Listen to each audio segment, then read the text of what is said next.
Yeah. All right. This is my first question for you. Please name your business. We are U-Drive Boat Rentals in Long Beach, California. And what made you go into this business? To be by the ocean, and you need to find a job that makes money, but also that you love. Do you enjoy it? I love it. Love it? Why do you establish this type of business? Because I'm right on the water. I love fishing. And because there's a lot of tourists around here from the Carnival cruises, so we get a lot of foot traffic. Okay, so how long have you been in this business? A couple years, I'd say. A couple years. I'm sorry, I forgot to ask you, what's your name? My name is Leo. Leo? Last name Herbst, H-E-R-B-S. Okay, nice to meet you. I'm John Korea. Nice to meet you, John. No, Jardo. Oh, Jardo. Okay. It's okay. So when did your business show its first profit? Oh, your business usually doesn't show profit. It depends what type of business, but a business like this, you usually won't see a profit for a couple years. The cost to start this business is a lot more than some businesses.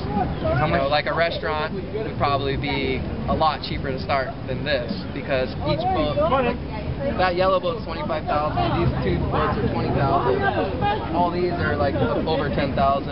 So, but on our good day, we make about $2,800 in the summer. In the winter, we lose money because it's off season. So this is a seasonal job. So you do have to take that into factor. And during the winter months, we actually have to pay for these slips here, and we don't make money. So what kind of organization is your business? Is it sole? I don't even know what this is. Sole proprietorship? Yeah, sole proprietorship, partnership. We are actually a LLC, or a corporation, limited liability corporation. Okay, what is that? It basically gives you rights as a business.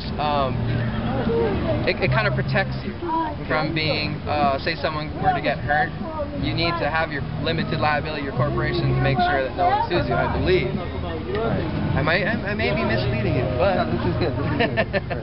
So, what are the nature of your customers or market in the term of age, sex, or income? I'd say we don't really have a specific grouping. Overall, we get a lot of families. People have never driven boats before, but most of it is tourism. Okay. Yeah.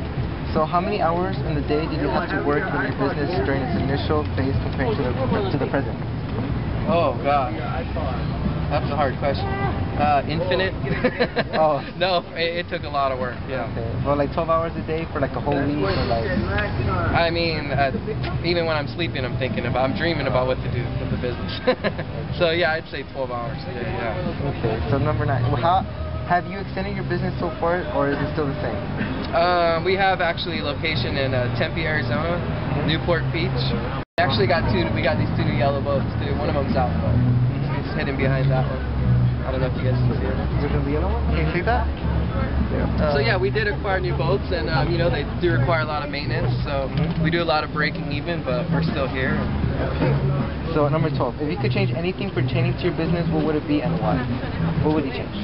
I would like to change the prices. I wish I could lower them to allow some people that are like on a budget visiting to be able to take them, but with the cost of gas going up, that's one thing I can't control. But these two boats are electric, which are cool. The Duffy's with the roof, the canvas on top. But other than that, I'd say I just wish I could lower my prices and get more people out on the water. How is it electric though? You are on water. They have 20 batteries, and we plug them in and they charge overnight. Alright, then. Number 13, we're almost done by No, that's fine. Okay. What type of education is needed to run this type of business? You know, I'd say a little bit of book smarts and a little bit of street smarts. Oh, okay. Yeah. So you just got into this? A little bit of wheeling and dealing. Oh, okay. Yeah. So you just got into this because you like it then, right? Yeah, this is a little bit of, a job like this requires salesmanship. You have to be able to sell them. You also have to give them a lesson because they've never driven a boat before, so also instructional.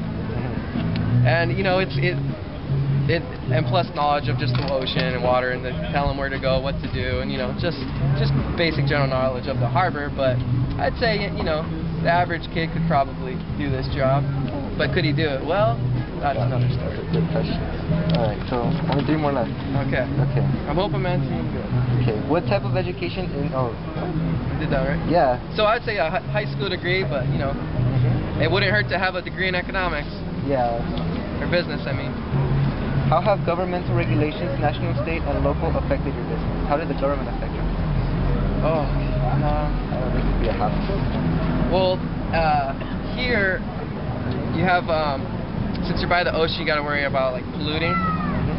And there's no fuel dock close by. It's in Los Angeles, so we fuel our boats here, and that was one thing because you're not allowed to fuel your boats at the dock because it might spill. You have to fuel them on land. Okay.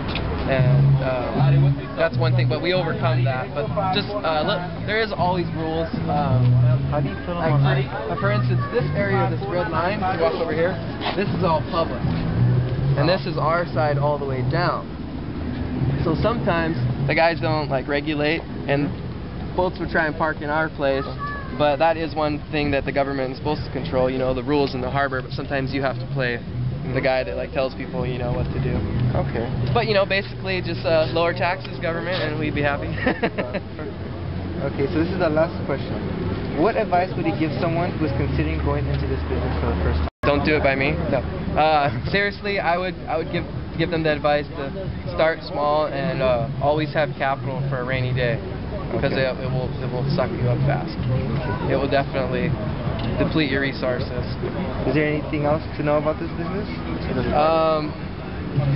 It's one thing, you know, when you can control costs and you can predict how much money you're going to make after running for a year, that's a good thing. But here, last year we doubled business this year than last, and the year before that it was like more than this year.